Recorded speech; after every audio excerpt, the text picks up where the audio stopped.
নাজিৰা মহাবিদ্যালয়ত অসমৰ বিশিষ্ট চিন্তাবিদ শিক্ষাবিদ অৱনী বৰঠাকুৰলৈ শেষ শ্ৰদ্ধাঞ্জলি।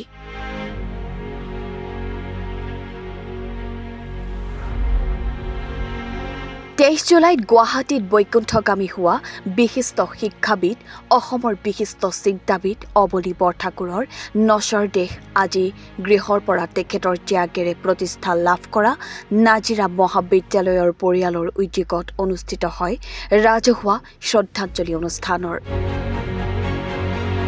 নাজিৰা, নামতি, শিমলুগুৰি, গেলেকী, শিৱসাগৰ, আমগুৰি আদি বিভিন্ন স্থানৰ শত সহস্ৰজনৰ লগতে বিভিন্ন দল সংগঠনৰ 2 শতাধিক লোকে শেষ শ্ৰদ্ধাঞ্জলি জ্ঞাপন কৰে।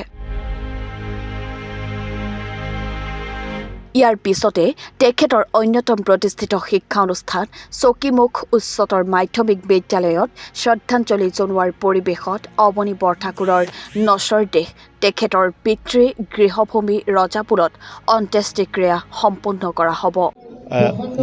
নাজিৰাৰ সুসন্তান অৱনী বৰঠাকুৰদেৱৰ আজি যি শ্ৰদ্ধাঞ্জলি অনুষ্ঠান অনুষ্ঠিত কৰিছোঁ, আজি নাজিৰা কলেজত আমি 9টা বজাৰ পৰা আমি এই অনুষ্ঠান আৰম্ভ কৰিছোঁ আৰু আমি ইয়াৰ পিছতে ভাবিছোঁ আমি চকীমুখ হায়াৰ ছেকেণ্ডেৰীলৈ যাম। ইয়াতে ৰাজহুৱা বিভিন্ন অনুষ্ঠান প্ৰতিষ্ঠানে ইয়াতে ছাৰক শ্ৰদ্ধাঞ্জলি জনাইছে আৰু ছাৰে যিখিনি সামাজিক হওক শিক্ষা ক্ষেত্ৰত যিখিনি অৰিহণা যোগালে তাৰ স্বীকৃতিস্বৰূপে আজি নাজিৰাৰ বিভিন্ন অঞ্চলৰ পৰা ৰাইজে আহি ছাৰক শ্ৰদ্ধাঞ্জলি জনাবলৈ আহিছে।